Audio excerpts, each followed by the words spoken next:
Dirty energy causes dirty weather, and we have to come to our senses and do something about it. We do not have time for a meeting anywhere of the Flat Earth Society. But the debate is settled.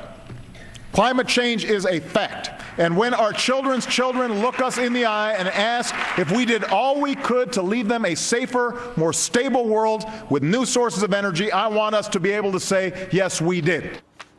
Well, they're about to have a harsh reality check for my next guest. Patrick Moore is co-founder of Greenpeace, and he says that there's zero, let me repeat, zero evidence the Earth is warming because of human activity. He joins us now for an exclusive interview you'll see only here tonight on Hannity. Mr. Moore, welcome to the program. Thanks for being with us. Nice to be with you, Sean. All right. I have felt this, and I've interviewed many people over the years. I agree with you, but I'm surprised that it came from your mouth. Explain. Greenpeace a long time ago. I was one of the original founders. I was with them for 15 years in the top committee. But by around the mid-'80s, they turned sharply to the political left and began to adopt positions that I could not accept from my scientific background.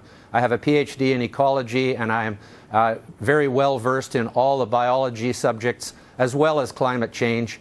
And I just had to come out and express what I have been studying for the last 25 years, that there is actually no scientific proof.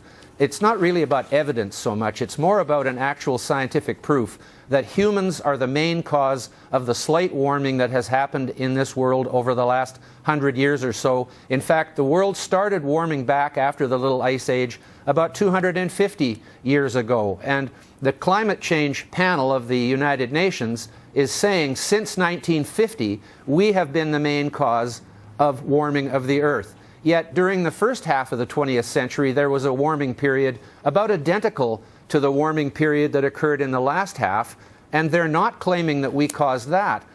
They're not really saying what they think caused that. So there is simply no logic to saying that we know for certain.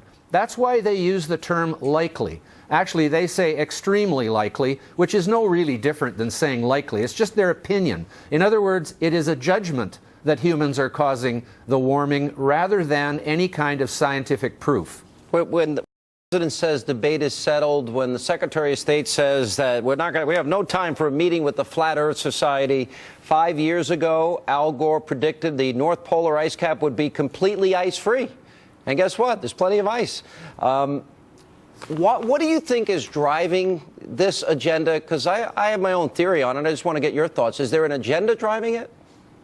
It is a powerful convergence of interests among a very large number of elites, including who want to make it seem as though they're saving the world, environmentalists who want to raise money and get control over very large issues like our entire energy policy, media for sensationalism, universities and professors for grants. You can't hardly get a science grant these days without saying it has something to do with climate change. It is a kind of nasty combination of extreme political ideology and a religious cult all rolled into one, and it's taken over way too much of our thought process and way too much of our priorities. There are millions of children dying every day from preventable vitamin deficiencies and diseases, and we are spending hundreds of billions of dollars on a problem that may not exist.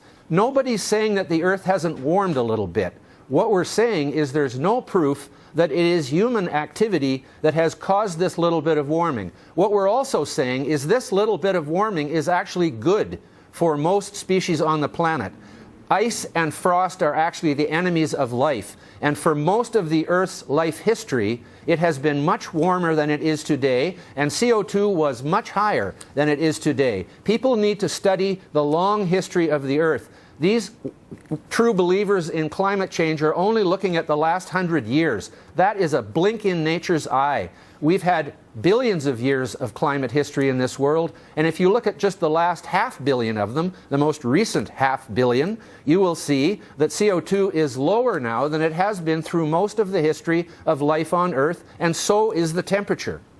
Do you expect to be attacked by those that are part of this cult, as you call it, and those with this agenda? Because I would expect that coming from you, as well-informed as you are, that you're probably going to come under some heavy fire. Do you expect that? Yes, I do, but I have no qualms about it, Sean. I know this subject very well. I understand that actually water vapor is the key to understanding the impact of CO2 increase on global warming and climate. And all of these climate models, and of course it doesn't matter how sophisticated a climate model is, it is not a crystal ball. You could learn more about the future by throwing a bunch of bones on the ground than you could by a lot of these climate models, because that's all they are, is computer models. They are not something you can predict the future of the Earth with. And they're all saying that the CO2 is going to result in a very large increase in temperature. And the way they do that is by assuming that the increase in water vapor, which will come in a warmer world, is going to magnify the effect of the carbon dioxide by 2 or 3 times, when in fact increased water vapor may dampen the effect of CO2, and no computer model knows the answer to that. Very well stated. Really appreciate your time. Thank you. Very informative interview. Thanks. Nice to be with you.